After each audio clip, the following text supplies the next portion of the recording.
শুভেচ্ছা। বাঙালিয়ানার প্রদেশের সংবাদে স্বাগত। শুরুতেই শুনে নিচ্ছি সংবাদ শিরোনাম।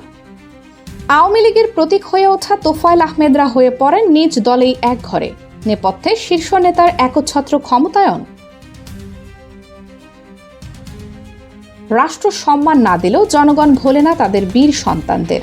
জনতার কাছাকাছি মানুষরাই হয়ে ওঠেন জননেতা। উন্নয়নশীল হওয়ার পথে সমস্ত শর্তই বড় ব্যবধানে ধরে রেখেছে বাংলাদেশ।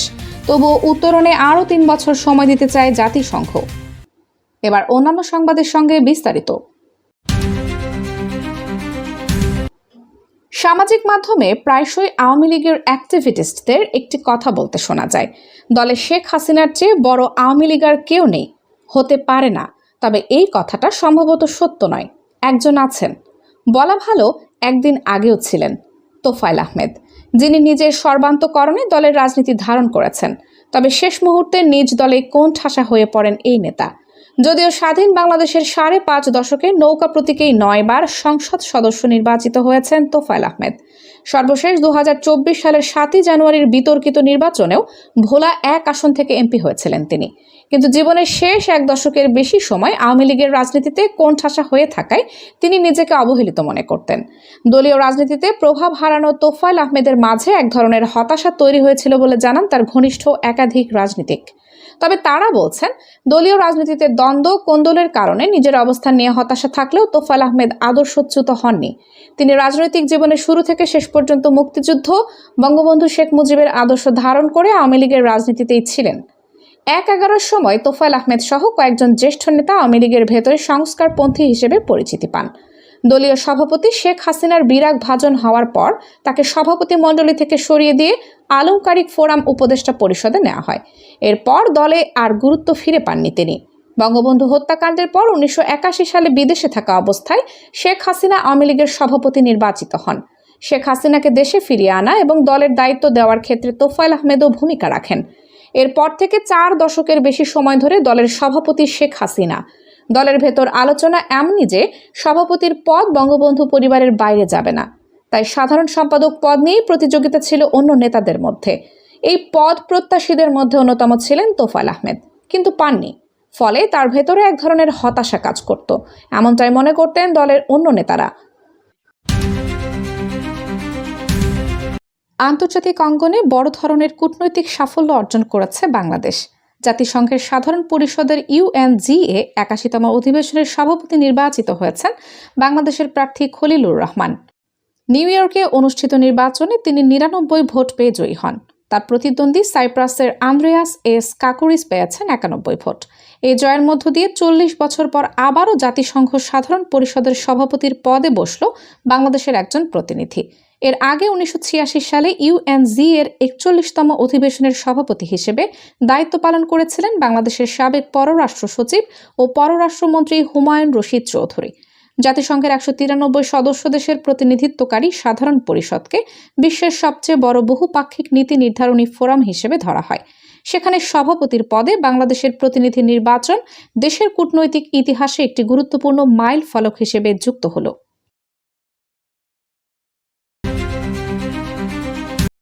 অন্য দেশের সীমান্তে অবৈধ অনুপ্রবেশ বা কোনো অপরাধে জড়িত ব্যক্তিদের ক্ষেত্রে সীমান্তরক্ষীরা আইনি পদক্ষেপ নিলে সেটা সীমান্ত হত্যা বা বর্ডার কিলিং নয় বলে মনে করেন স্বরাষ্ট্রমন্ত্রী সালাউদ্দিন আহমদ। 2 জুন মঙ্গলবার সচিবালয়ে আয়োজিত এক সংবাদ সম্মেলনে এক প্রশ্নের উত্তরে স্বরাষ্ট্রমন্ত্রী এমন মন্তব্য করেন। একজন সাংবাদিক প্রশ্ন করেন, বর্ডার কিলিং বা সীমান্ত হত্যা শূন্যের কোটায় নিয়ে আসা হবে বলে সরকারের পক্ষ থেকে বলা হলেও এখনও সীমান্ত হত্যা চলছে। এ বিষয়ে আপনার বক্তব্য কি? জবাবে স্বরাষ্ট্রমন্ত্রী বলেন, বর্ডার কিলিং হচ্ছে যদি অন্য দেশের বাহিনী কর্তৃক আমাদের সীমান্তে অথবা জিরো লাইনে এসে যদি কেউ কিলিং করে সেটাকে আমরা বর্ডার কিলিং বলতে পারি। কিন্তু যদি আমাদের সীমানার অভ্যন্তরে এবং তাদের সীমানার অভ্যন্তরে কোনো রকমের কোনো অপরাধে কেউ জড়িত থাকে, যদি কেউ ইললিগাল স্ট্রেস পাস করে যায়, সেটা তারা কিভাবে অ্যাড্রেস করবে তা তাদের দেশীয় আইনে করবে। এটাকে বর্ডার কিলিং বলা ঠিক হবে না। সীমান্তে পুশিনের চেষ্টা চলছে বলে দৃষ্টি আকর্ষণ করা হলে স্বরাষ্ট্রমন্ত্রী বলেন, আমরা এগুলো শুনতে পাচ্ছি। বর্ডারে আমাদের বিজিবি অ্যালার্ট আছে। আমরা যে কোনো রকমের পুশ ইন বা পুশ ব্যাকের বিপক্ষে। তবে যদি বাংলাদেশের কোনো সিটিজেন কোনো কারণে সেই দেশে গিয়ে থাকে, তাদের যদি ন্যাশনাল আইভি ভেরিফিকেশন করা হয়, যদি ভারতের কেন্দ্রীয় সরকারের পক্ষ থেকে সেরকম কোনো তালিকা আমাদের পররাষ্ট্র মন্ত্রণালয়ে প্রেরণ করে, তারা সেটা আইনানুগভাবে রিপ্যাট্রিয়েশন প্রসেসটা ফলো করবে।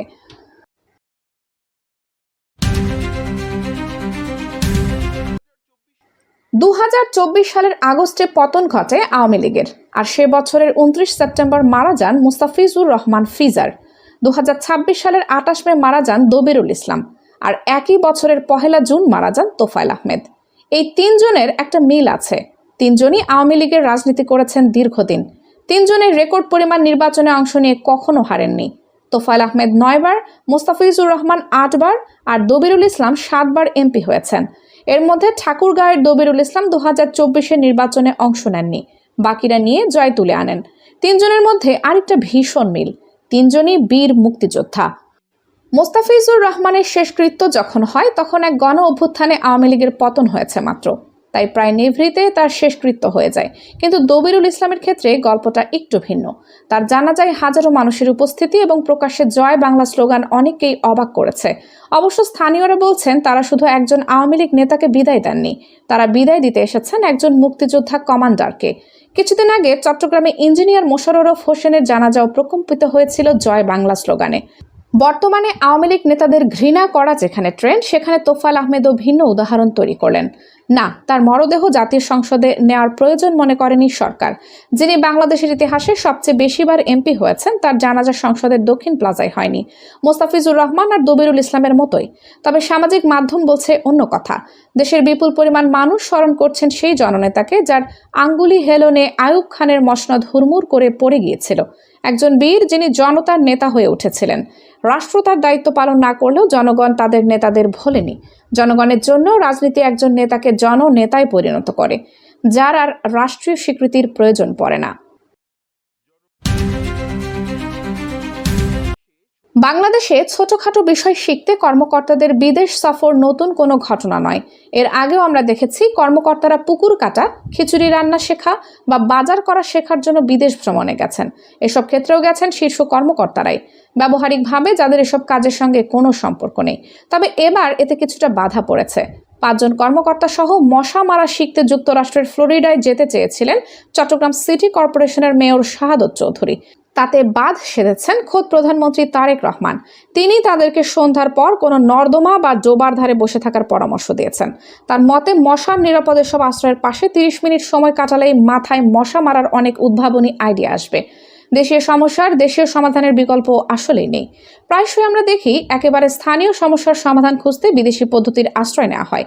এর ফল অধিকাংশ সময়ে ভালো হয় না, উল্টো ব্যয়বহুল নানা প্রকল্প সমস্যা আরও বাড়িয়ে থাকে। সেই হিসেবে এই নর্দমা সমাধান হতে পারে বহু প্রশ্নের উত্তর।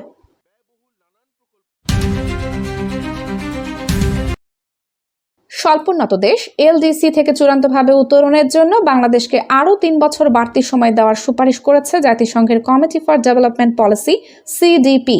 এর ফলে এলডিসি থেকে বের হওয়ার প্রস্তুতির সময়কাল 2029 সালের 24 নভেম্বর পর্যন্ত বাড়ানোর প্রস্তাব করা হয়েছে। 2 জুন অর্থনৈতিক সম্পর্ক বিভাগের এক বিবৃতিতে এই তথ্য জানানো হয়েছে।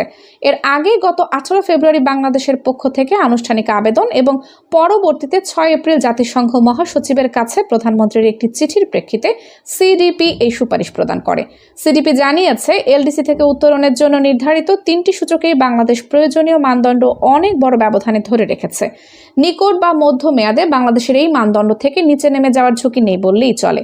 তবে শক্তিশালী পারফরম্যান্স সত্ত্বেও কমিটি মনে করছে, মধ্যপ্রাচ্য সংকট, বৈশ্বিক জ্বালানি ও সরবরাহ ব্যবস্থা ব্যাহত হওয়া এবং পরিবর্তনশীল আন্তর্জাতিক বাণিজ্য পরিস্থিতির মতো বাহ্যিক চ্যালেঞ্জগুলো বাংলাদেশের মসৃণ উত্তরণের পথে প্রভাব ফেলতে পারে।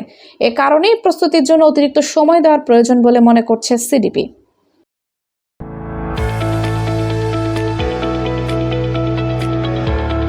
এবার শুনে নিয়েছি বাঙালিয়ানার বাণিজ্য সংবাদ। বৈধ চ্যানেলে অর্থ পাঠাতে সরকারের প্রণোদনা, হুন্ডির বিরুদ্ধে নজরদারি বৃদ্ধি এবং প্রবাসীদের ব্যাংকিং চ্যানেল ব্যবহারে উৎসাহিত করার কারণে সাম্প্রতিক সময়ে রেমিটেন্স প্রবাহ বাড়ছে।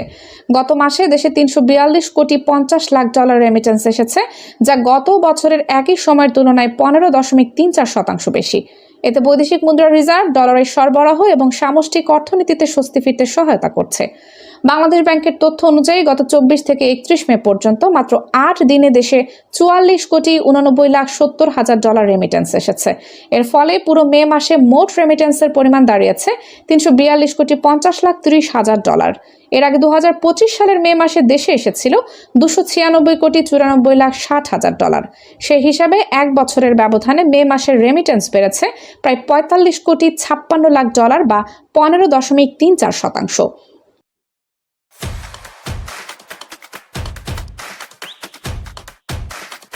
এবার শুনে নিচ্ছি বাঙালিয়ানার ক্রীড়া সংবাদ।